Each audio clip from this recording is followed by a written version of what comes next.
नाशिक महानगरपालिकेच्या अतिक्रमण विभागाने शहरातील अनधिकृत बांधकामांविरोधात धडक मोहीम सुरू केली आहे।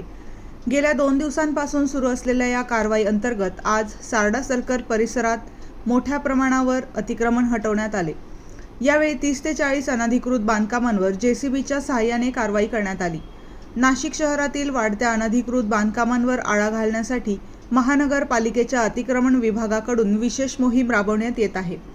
आज सकाळी सारडा सर्कल परिसरात झालेल्या 6 जेसीबींच्या सहाय्याने अतिक्रमण हटवण्याची मोठी कारवाई करण्यात आली। या कारवाई दरम्यान सुमारे 30 ते 40 अनधिकृत बांधकामे जमीनदोस्त करण्यात आली। महानगरपालिकेच्या अतिक्रमण विभागाचे अधिकारी, कर्मचारी तसेच संबंधित पदाधिकाऱ्यांच्या उपस्थितीत ही मोहीम पार पडली। मनपाच्या सुमारे 100 ते 150 कर्मचाऱ्यांचा ताफा या कारवाईत सहभागी झाला होता। शहरातील ज्या ठिकाणी अनधिकृत बांधकामे आहेत त्या ठिकाणच्या मालकांनी ती स्वतःहून हटवावीत, अन्यथा महानगरपालिकेकडून कठोर कारवाई करण्यात येईल असे आवाहन अतिक्रमण विभागाकडून करण्यात आले आहे। यापुढेही शहरातील विविध भागांमध्ये अतिक्रमण विरोधी मोहीम सुरूच राहणार असून नियमबाह्य बांधकामांवर कोणतीही दया दाखवली जाणार नाही असा इशाराही महानगरपालिकेने दिला आहे।